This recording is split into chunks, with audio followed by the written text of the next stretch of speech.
Everyone welcome to my channel মাহিলস blog. আশা করি আপনারা সবাই খুব ভালো আছেন। আজকে আমি আপনাদের সাথে শেয়ার করবো আমার আরও একটি ছোট্ট ভিডিও, যেটা হচ্ছে কুকিং ভিডিও।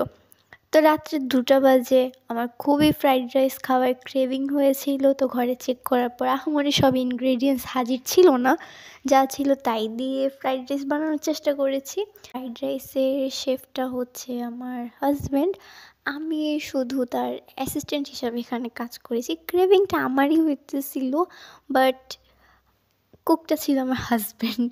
তো আমি ওকে সব ভেজিটেবলস যা আছে সব কিছু আমি চপ করে দিচ্ছিলাম, আর ও কুকিং করার জন্য প্রিপারেশন নিতেছিল। ফ্রাইড রাইসের উপকরণ হিসাবে আমরা নিয়েছিলাম পেঁয়াজ পাতা, কাঁচা পেঁয়াজ, রসুন, কাঁচামরিচ, টমেটো, ধনিয়া পাতা, এগুলো নিয়েছিলাম। কোল মশলা ছিল না, যা ছিল সেটা হচ্ছে ম্যাজিক মশলাটা আর সস, সয়া সস। এগুলো ওই টাইমে আমাদের কাছে অ্যাভেলেবেল ছিল না, তার জন্য আমরা অত ভালো করে ফ্রাইড রাইসটা বানাতে পারিনি। আমার মিডনাইট ক্রেভিংয়ের জন্য যত যত ইনগ্রেডিয়েন্টস প্রয়োজন ছিল সব কিছু কেটে কুটে হাজির করে ফেলেছি। এখন হচ্ছে ফ্রাইড রাইসটা বানানোর পালা।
সে যেভাবে ফ্রাইড রাইসটাকে টস করছে, মনে হচ্ছে সে আসলে হয়তো নিজেকে কোনো রেস্টুরেন্টের শেফ মনে করে।